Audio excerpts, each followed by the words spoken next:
Hi, I'm back. Did you miss me? Anyway, in this video origin showcase video, I'm going to be showcasing the Bedrockean origin. This one is for 1.17, created by 𝓵𝓲𝓷𝓴𝓼 in the Origins Discord server. Now, this is a very special type of origin to play with, as it gives a lot of beautiful different bits and pieces that you've never probably seen before, or you might have in an overpowered base origin, but this is actually one of those type of origins that gives you a lot of beautiful things that's actually balanced, or at least somewhat balanced. Essentially speaking, your mutant piece of bedrock. You're a bedrock that is actually alive and can function like a normal Minecraft player. And your description for this origin is just simply bedrock. Nothing more, nothing less. It's absolutely just bedrock. Now, this origin does require everyone's favorite size adjusting mod, the 𝓵𝓲𝓷𝓴𝓼 mod, but other than that, you pretty much just need the default origin as well as the 𝓵𝓲 origin. Either way, let's get started with the abilities. Anyway, moving into the first ability, we've got fire immunity. You are immune to all types of fire damage, including but not limited to lava and normal fire. Actually, I'm 99.9% sure that is all fire types. But hey, we'll go, oh wait, there's blazes. Yeah, you're immune to them as well as gas boys as well. Yeah, don't ask me why I'm sitting in this lava for the entire intro as well as this part here. Just don't question it, it's normal, it's perfectly fine. Moving into the next ability though, we've got Acrobatics. You never take fall damage no matter what height you actually fall from.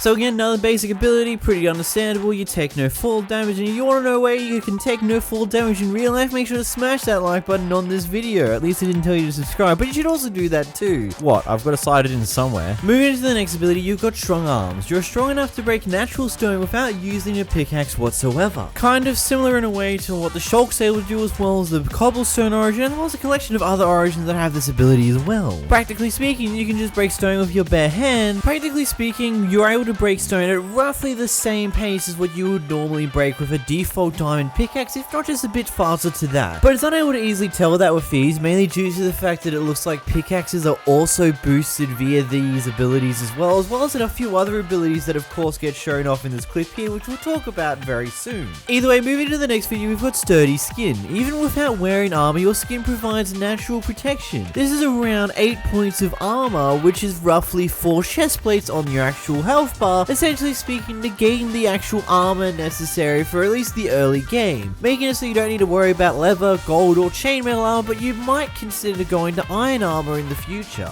Either way, moving into your next ability, you've got unwieldy. The way your hands are formed provide no way to holding a shield upright. I mean, because why are you going to have a shield when you're essentially a piece of bedrock? You're a bit of a tanky boy, but you are unable to hold a shield whatsoever. Moving to the next ability, you've got dense. Due to your density, you have double the amount of health, and you're also far slower in comparison to the average Minecraft player. I mean, essentially speaking, you're practically a tank. You're not only slow moving, you also take a lot of damage and also have a higher defense stat than normal. Ultimately, you're a flipping tank in consideration to everyone else. Everyone else can use your tank and your team comp in some random Minecraft PvP origin mod game mode.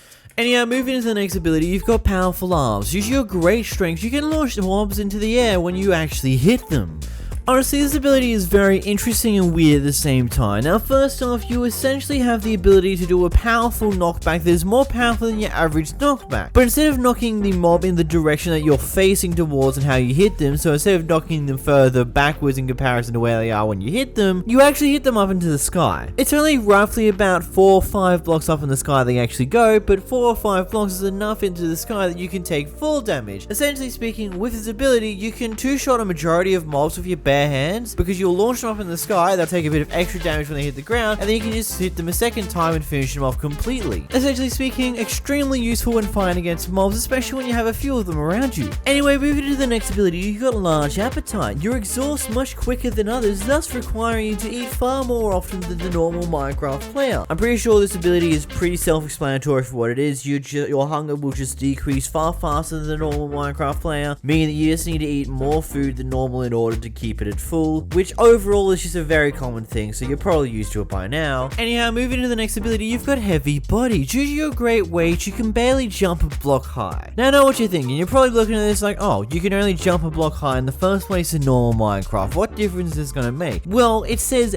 barely, meaning that whenever you do jump a block high, you will scrape the top of the block. Practically speaking, it doesn't seem like it's gonna cause too much of an issue, but on more occasions rather than not happening, more often than not, it's going to disable your sprint if you're sprint jumping at that point in time, because you'll clip the block in a way that will stop your sprint and stop your movement at that point in time, which can sometimes be a little bit annoying, can sometimes be a bit of a disadvantage, can sometimes cause you a lot of issues, and sometimes you won't even notice it because you'll perfectly time the jump to where you land perfectly and not have to worry about losing your sprint. But again, it's like a very, very small jump zone to it actually clipping you proper so you lose your sprint. Now it's time to head into the more interesting abilities that are at the back end of this origin. Starting off with Bedrock Skin, you are nearly unbreakable because of your Bedrock ancestors, so you're immune to drowning, starvation, but you also are a darker tint due to being Bedrock. Yes, you heard me correctly. This ability not only allows you to be immune from drowning itself, but you also cannot starve whatsoever, meaning that the two cause of deaths that you will probably commonly face when being a far slower mob and having a far higher hunger burn rate is completely gone because of the fact that you're Bedrock Skin. You're invulnerable to it. You're just invulnerable to it. There's not much else you can say. Anyhow, moving into your primary ability, Invincible. Like your ancestors, you can become immune to all forms of damage, but when you do, this costs you your speed and strength. So this ability is a toggleable ability. Practically speaking, you can turn it on and off whenever you like. There is no cooldown, there is no recharge to it. It's just an always ability that you can always use at any time when necessary. When activated, you essentially become your true inner Bedrock piece of block yourself, because you're now completely immune to damage, but you are also unable to move and unable to attack back. Practically speaking, this is good in a situation where you're massively surrounded and you've got to wait out the nighttime, or you've got someone coming over to help you to try and lure them away. Practically speaking, this is a good way to get out of sticky situations, kind of, because you won't be taking damage, but you also won't be able to get out of that situation at all, because you'd be stuck in the middle of it just waiting until everything kills each other. Anyhow, moving to the next ability, you've got Lava Vision. Since you are most of the time covered in lava, you have been able to adjust to being able to see through it. I mean, practically speaking, screw lava, because lava will literally do nothing to you. Not only will you not burn up in it, nor will fire hurt you, you can now swim through it like normal and see like it's nothing, like it's never there. Aside from the issue that you're always going to be on fire, you always have that thing to deal with, but then there's also vanilla tweaks which you can use to just get rid of that entirely, and hurrah! You literally, lava is not a problem. You can go in it. Aside from when you're mining things underneath lava, that's going to be a bit of a problem because it will immediately burn up, but hey, useful information right there. You'll find some diamonds underneath the lava, make some room to get rid of the lava and get those free diamonds. Anyhow, moving to the next ability, you've got Bedrockean Heal, your secondary ability. You're able to heal yourself when your power bar is full, a very useful ability that you've learned. Practically speaking, this ability allows you to heal around 4 to 5 hearts worth of health in order to get some more health back, because you're unable to eat food from what I'm able to find out so far. Practically speaking, it's got a pretty short cooldown, but essentially speaking, you don't need to use it too often. It's pretty useful in very sticky situations, as it gives you a good boost in health for, let's say, when you're not using your primary ability for some dumb reason in these situations. Moving to the next ability, you've got Bright Sun. The sun is far too bright for your cave adapted eyes, therefore meaning that when you're out in the sun whatsoever, you'll get blindness overall, being that you can barely see a foot in front of you. At nighttime, this isn't exactly a thing to worry about. When you're in lava, you don't have to worry about it. When you're in caving, you don't have to worry about it, but the moment you sit the sun, you'll be blinded pretty quickly. Anyway, moving into your next ability, you've got 𝓽𝓱𝓷𝓴𝓼. Due to your great density, you could not even fly if you even dare try to. Essentially speaking, when you take a jump, you fall far faster than normal. When you jump into water, you fall far faster than normal. So practically speaking, it's almost illogical to even think about the fact that you could even fly, because you're far heavier than the normal player, meaning you fall far faster than normal, essentially breaking wings that you might have on. Moving into the next ability, you've got Miner. You're built to mine, so you mine faster. Pretty much we saw this earlier when I was showing off how you can mine your Swiss stone with your bare hands, that you mine far faster with every other pickaxe type as well.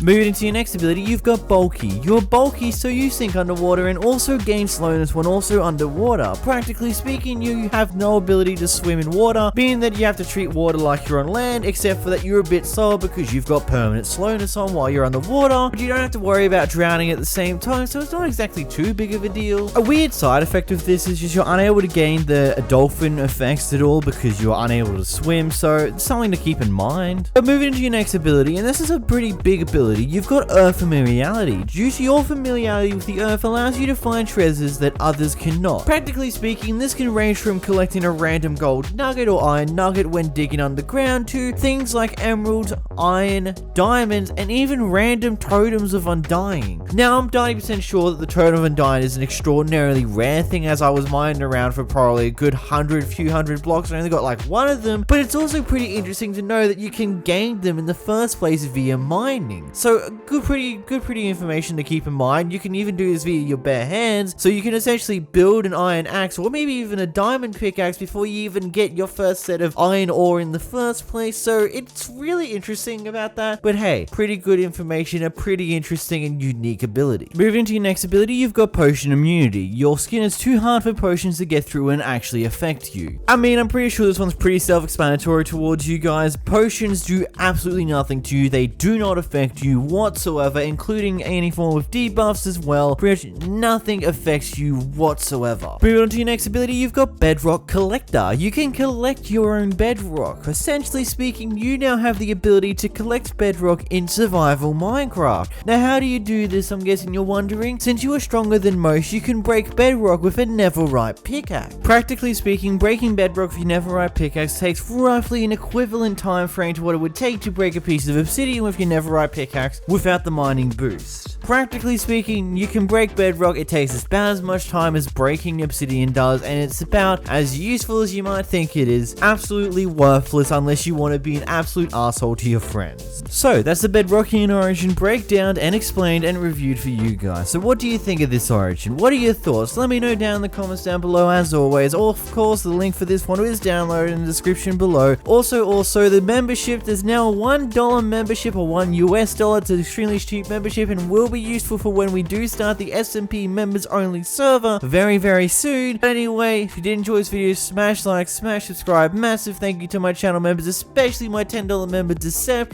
And until next time guys, goodbye.